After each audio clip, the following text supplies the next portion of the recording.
Hello and welcome. मैं आपका दोस्त रोस्ट एक बार फिर से स्वागत करता हूं आपका अपने चैनल पर। आज मैं आपको बता देना चाहता हूं PLPA 1900 एक्ट। ये पंजाब का एक एक्ट था जो पुराने समय में पूरी पंजाब बेल्ट, जिसमें आज का हरियाणा भी है, यहाँ पे लागू होता था। इस एक्ट में क्या कहा गया है कि सबसे पहले भूमि के अंदर का जो जल है वो संरक्षित करना है। दूसरा, जो हमारा मिट्टी का कटाव है वो रखना है। तीसरा, हमारे इस क्षेत्र में उस समय पे कोई पेड़ों से रिलेटेड, कोई भी फॉरेस्ट से रिलेटेड कानून नहीं था, तो इसलिए ये हमारा सेक्शन 4 इसी में ऐड कर दिया गया, जो हमारे पेड़ों की कटाई बंद हो सके। अब हमारे जो भी हरियाणा का, चाहे फरीदाबाद की कह लीजिए या गुड़गांव कह लीजिए या आसपास के क्षेत्र में कह लीजिए, वहां पे समस्याएं क्या चल रही हैं? वहां पे समस्याएं ये चल रही है कि PLPA 1900 अप्लाई है इस टाइम पे। तो आप कोई भी इसमें कमर्शियल एक्टिविटी नहीं कर सकते हो, कोई भी इसमें ऐसी एक्टिविटी नहीं कर सकते हो जो कि फॉरेस्ट के अगेंस्ट जाए।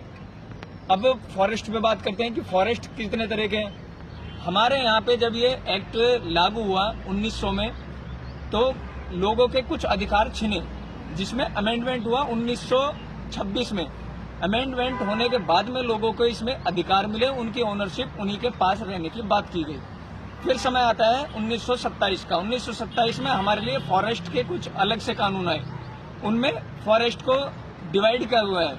मेन ये 3 तरह के हैं, और 3 तरह के में जो हमारे ऊपर लागू होता है वो ABC में आपको बता रहा हूँ। C हमारे ऊपर लागू होता है। इसमें क्या होता है कि राज्य सरकार के अंदर सारी शक्तियां दी गई हैं कि वो किस क्षेत्र को संरक्षित करना चाहता है या किस क्षेत्र को आरक्षित करना चाहता है। वन 2 तरह के होते हैं, और हमारा जो क्षेत्र है जिसमें हम बैठे हैं, चाहे फरीदाबाद हो या गुड़गांव हो या अन्य 2 जिले हो, या फिर हरियाणा की 40%, लगभग 40% भूमि है, वो आती है संरक्षित में। तो ये हमारा जो पूरा एरिया है संरक्षित है।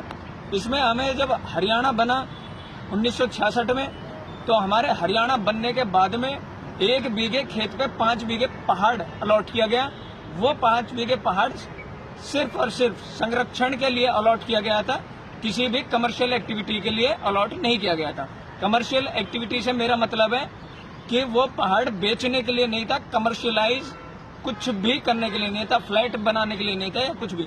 हमारा वो था, हम मालिक थे, लेकिन हम मालिक अपने यूज के लिए थे। हम उसमें पेड़ लगा सकते थे, हम उसमें छान डाल सकते थे, हम वहां से अपने पशुओं के लिए चारा वारा कर सकते थे और अपने पशुओं का भरण पोषण कर सकते थे, पशुओं की चराई कर सकते थे। लेकिन बाद में वो चीजें कॉम्प्लिकेटेड होती गई, और जब 80 का दशक आया तो वहां पे फिर चीजें और बदल गई। 80 के दशक में ये फरीदाबाद में लागू हुआ, और फरीदाबाद में लागू होने के बाद में ये 92 में पूरी तरह से अप्लाई हो चुका। जब ये 92 में अप्लाई हो गया, तो उसके बाद में हमारे पूरे क्षेत्र पे इस एक्ट का ज्यादा प्रभाव पड़ा। सारी जो भी कमर्शियल एक्टिविटीज थी वो बंद हो गई, और जैसी जमीन जिस भी पोजीशन में थी वैसे ही रही। अब आ जाती है आज के टाइम में 2024, 25, 26 में आ जाते हैं। 22 में एक ऑर्डर होता है, सुप्रीम कोर्ट पूरे जो कमर्शियल एक्टिविटीज हैं उनको हटाने की बात कहता है, और सुप्रीम कोर्ट इस मामले में पूरी तरह से सख्त है। अब बात करते हैं अनंगपुर के ऊपर।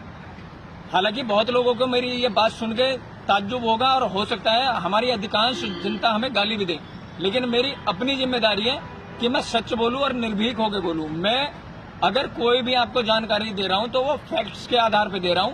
अगर मेरे फैक्ट्स गलत हैं तो कोई भी मुझे चैलेंज कर सकता है, ग्रुप में बोल सकता है या फिर कमेंट करके बोल सकता है। हमारे यहाँ पे गांव अनंगपुर के 3 खसरे नंबर सुप्रीम कोर्ट के उस आदेश में आते हैं, और वो खसरा नंबर है 1359, जो कि हमारे डोमकेन वाली बेल्ट है, 1374 जो कि हमारा Mahipal garden, royal garden, Mannu भाई का फार्म हाउस है वो है, और फिर 1378 जो हमारे आनंद वन से लेके और हमारे डैम के आसपास तक का एरिया है। इन तीनों खसरे नंबर पे सेक्शन 4 या फिर PLPA एक्ट पूरी तरह से प्रभावी है। और क्यों तोड़े गए हैं? ये कमर्शियलाइज हो रहे थे इसलिए तोड़े गए हैं। चलो शादी ब्याह हो रही थी हमारे, हालांकि गांव समाज के ही भाइयों के रोजगार थे, उनके रोजगार खराब हुए, छिने, हमें दुख है, लेकिन साथ ही साथ सच्चाई भी बताना मेरा धर्म है। तो ये कमर्शियलाइज हो रहे थे, वहां पे एक्टिविटीज हो रही थी, इसलिए ध्वस्त किए गए हैं। अब आ जाते हैं मेन 1359 खसरे नंबर पे। 1359 हमारे गांव की मुख्य आबादी जब हम शुरुआत करते हैं तो वहां से जुड़ा हुआ खसरा नंबर है और इसमें अधिकांश मकान आ रहे हैं। इसमें सुप्रीम कोर्ट के आदेश में कोई भी व्याख्या नहीं की गई है कि ये किस हिसाब से, किस प्रभावी ढंग से हमारे ऊपर अप्लाई होगा, क्योंकि इसमें कोई भी एक्सप्लेन नहीं किया गया है। जो एक्सप्लेन हुई है वो बात सिर्फ यही हुई है कि कमर्शियल एक्टिविटीज पूरी तरह से बंद की जाएंगी और जो भी नॉन फॉरेस्ट एक्टिविटीज हैं उनकी भी छटनी की जाएगी। अब जो शब्द आता है नॉन फॉरेस्ट एक्टिविटी, ये कहीं भी एक्सप्लेन नहीं है कि वो किस तरह की एक्टिविटी है। क्या वो मकानों से रिलेटेड है, क्या वो कहीं पे, अगर मकान तोड़ने होते तो वहां पे वो चीज मेंशन की जाती कि यहाँ पे मकान अगर बन रहे हैं तो वो मकान भी तोड़े जाएंगे। जैसे फार्म हाउस मेंशन है, जैसे मैरिज हॉल मेंशन है, जैसे बैंक्वेट हॉल मेंशन है। तो क्योंकि यहाँ पे घरों को तोड़ने की कोई भी बात नहीं की गई थी, तो इसलिए मैं अपने स्तर पे ये बात यहाँ पे खड़ा होकर कह सकता हूँ कि यहाँ पे कोई भी मकान नहीं तोड़ा जाएगा। और जो ये दुकानें तोड़ी जाएंगी ये कमर्शियलाइज है, इसलिए तोड़ी जाएंगी। अब इसमें आ जाता है क्षेत्र कि कितना क्षेत्र अनंतपुर में, कितना क्षेत्र सराय ख्वाजा की जमीन में। हमारे गांव के जब आप चौक पे पहुंच जाते हो तो हमारे गांव के चौक से कुछ कदम अंदर तक, जब एक दवाई की दुकान उल्टे हाथ पे आती है उससे थोड़ा और अंदर तक हरियाणा की डिजिटल जो साइट है उसके अनुसार सराय का एरिया उतना आता है। अमित भाई की जो कोठी है उसके पीछे तक का एरिया सराय आता है हल्का सा। वही पूरी बेल्ट जो जितने भी दुकानें बनी हुई है ये सब सराय के क्षेत्र में आती है। फिर आप मन्नू भाई के फार्म में पहुंच जाते हो तो जो स्विमिंग पूल वाला एरिया था वो थोड़ा सराय में है, थोड़ा अनंतपुर में। ऐसे ही फिर आप आनंदवन में जब एंट्री करते हो तो थोड़ा सा क्षेत्र वो भी सराय के में आता है। और फिर वही क्षेत्र थोड़ा सा आगे जब आप पप्पी भाई के फार्म पे चले जाते हो या फिर जो सेलिब्रेशन है वहां तक जब चले जाते हो तो वो भी सराय की ही उसमें आता है। डिजिटल रिकॉर्ड हरियाणा साइट के अनुसार मैं आपको बता रहा हूँ, और उसका शायद खसरा नंबर 30/22 है, पप्पी भाई वाला जो सेलिब्रेशन है। तो जब ये सब चीजें आ रही हैं, अब वो प्रशासन के ऊपर निर्भर करता है कि वो किस हिसाब से उसको प्रभावी कर रहा है, क्या नुकसान पहुंचेगा नहीं पहुंचेगा। लेकिन अभी जो मेन इसकी समस्या है वो सिर्फ और सिर्फ कमर्शियल एक्टिविटीज बंद करने पे है, और ये सुप्रीम कोर्ट का आदेश कहता है।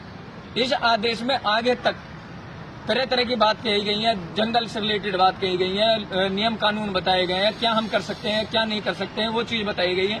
ये सेक्शन कब किस ढंग से कहां पे प्रभावी हो रहा है ये कहा गया है। लेकिन आगे किसी भी तरह की कोई समस्या वाली गांव के ऊपर इसमें नहीं की गई है। ये हमारा अज्ञान था जो हमें कल यहाँ पे प्रदर्शन करवा रहा था।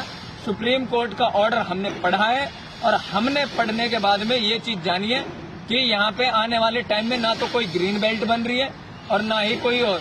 हो सकता है हमारे जो अपने घर हैं उनका हमें दुख है, उनके साथ हम लगेंगे, लेकिन हम झूठ बोल के नहीं लगेंगे। हम झूठ नहीं बोलेंगे, हम किसी को गुमराह नहीं करेंगे। जो हमारे अपने घर हैं 1359 में जितने भी हमारे अपने मकान आ रहे हैं हम उनके कंधा से कंधा मिला के साथ लगाएंगे। हम उनको जो भी हमारे हम पे बनता है हम वो करेंगे, लेकिन हम झूठ के साथ नहीं है भैया। हमारे बड़े बुजुर्गों को हो सकता है ये बात गलत लगे, लेकिन झूठ के साथ नहीं है। हो सकता है आगे भी झूठ के साथ ना हो। ना हम कोई पेड न्यूज चलाते हैं, ना हम किसी का पैसा खाते हैं, ना हम किसी को ब्लैकमेल करते हैं। हमारा अपना वजूद है, हमारा अपना सिद्धांत है और उसी पे हम चलेंगे। जय श्री महाकाल, जय हिंद।